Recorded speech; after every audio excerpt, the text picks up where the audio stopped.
Oi, meu nome é Camila, eu faço Engenharia Física na USP e eu tô aqui hoje para contar para vocês como é que foi a experiência brasileira com o software livre. Mas antes de tudo, cabe uma contextualização daqui de como a filosofia por trás do movimento do software livre conversou com os movimentos políticos que estavam acontecendo naquela época. A construção do que a gente pode chamar de primeiro computador aconteceu lá na década de 40 e ele não era nada parecido com o que a gente tem hoje. E por isso, com os novos computadores, surgiu a necessidade de fazer algo que fosse a interface entre o computador que executava as funções e a pessoa que queria executar as funções. E daí surgiu o software. Mas se imagine naquela época, a gente nunca tinha tido contato com o software, muito menos com o computador. Então, como cobrar por esse software? Que envolve uma certa tecnologia, envolve conhecimento, mas ele não é um objeto físico igual uma barra de ouro ou uma calculadora. Daí surgiu a necessidade de repensar as licenças de uso. Na década de 80, surge Richard Stallman e o movimento que ele traz consigo, que é o movimento do software livre. E esse movimento tem algumas pautas, como ir contra o monopólio de grandes corporações que restringem o acesso à informação. Os movimentos de esquerda, no caso, sempre tiveram um histórico de luta contra o capitalismo. E isso envolvia, em certas partes, ir contra o monopólio também das grandes corporações. Foi nesse ponto que as duas ideias pareceram similares e se juntaram. Algumas vertentes da esquerda aglutinaram essas ideias de Stallman e pegaram ela como pautas desses movimentos. Coincidentemente, no ano de 2000, muitos partidos políticos de esquerda e grandes líderes de esquerda estavam ascendendo ao poder e estavam chamando mais atenção. Foi aí que o presidente Lula foi eleito.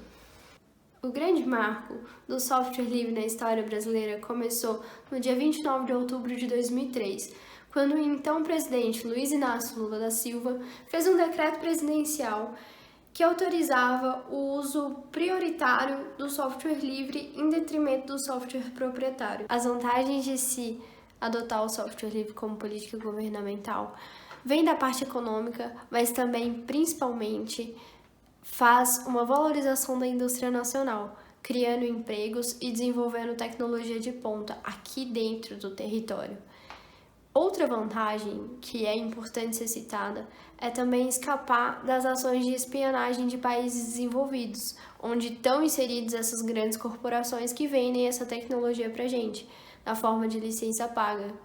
E por isso a gente consegue criar softwares capazes de ter uma segurança mais apurada e prevenir ataques de hackers e espionagem em meios corporativos e dados governamentais. Esse decreto instituiu comitês técnicos que cuidaram da parte gerencial de implementar o software livre nas escalas administrativas do governo e fomentar projetos de inclusão digital. Ainda em 2013 foi lançado o portal do software livre e foi consolidada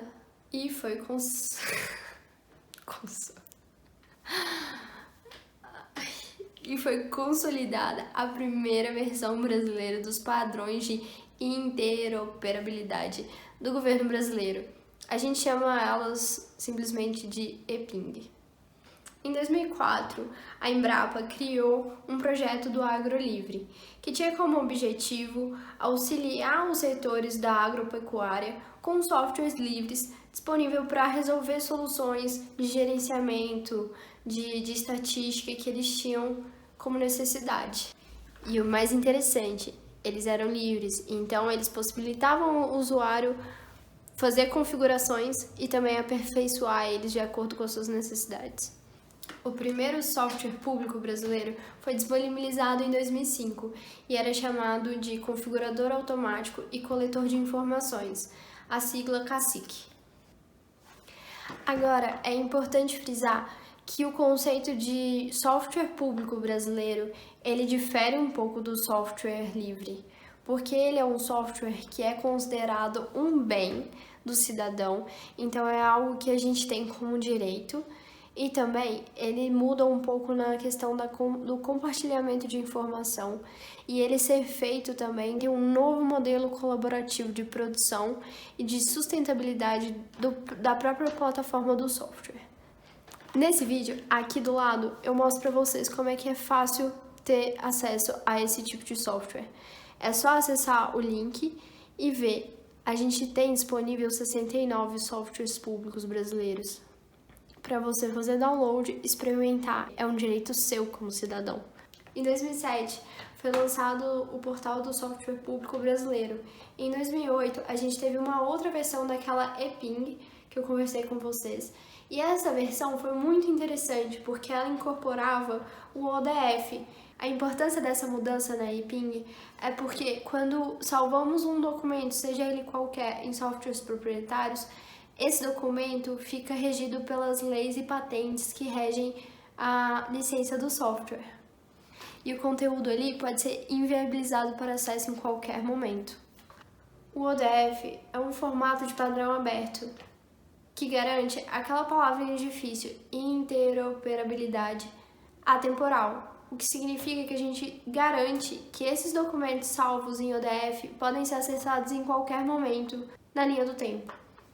Bom, até aqui eu acredito que eu tenha feito um bom trabalho em dar um panorama geral do que foi feito, das consequências do decreto do Lula em 2003, que acarretou na inserção do software livre em diversas frentes, inclusive do próprio governo começar a pensar os padrões de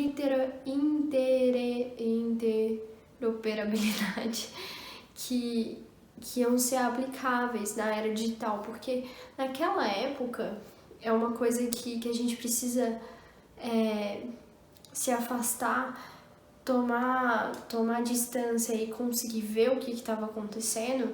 Naquela época a internet estava surgindo, o acesso era muito escasso. Então, os brasileiros estavam começando a reconhecer o que era o mundo digital, o que era a realidade digital, o que era a internet. Isso foi feito com base no que a gente pode ter de mais democrático, que é o software livre. Ele é acessível, ele é democrático, ele é livre, ele sobrevive por conta da contribuição das pessoas.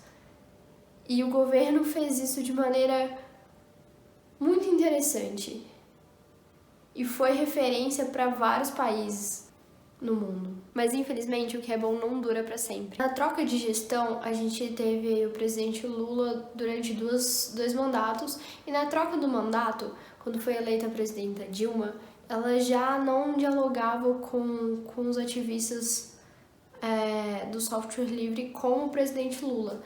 Isso já dava um sinal para a gente entender o que viria nos próximos anos. E não à toa, em 2016, quando o Brasil estava passando por uma grave crise política e uma grave crise econômica, ela revogou o decreto de 2003, que deu origem a todas essas medidas e todas essas atitudes. E assim, o Brasil deixou de lado o software livre. Mas fica aí o que a gente tem de resquício dessa época em que o software livre era dado como prioridade no país. E um dos resquícios mais interessantes é o software público brasileiro, que até hoje está acessível para todo mundo, de forma democrática e livre. Obrigada pela atenção, gente. Foi um prazer compartilhar todas essas informações com vocês.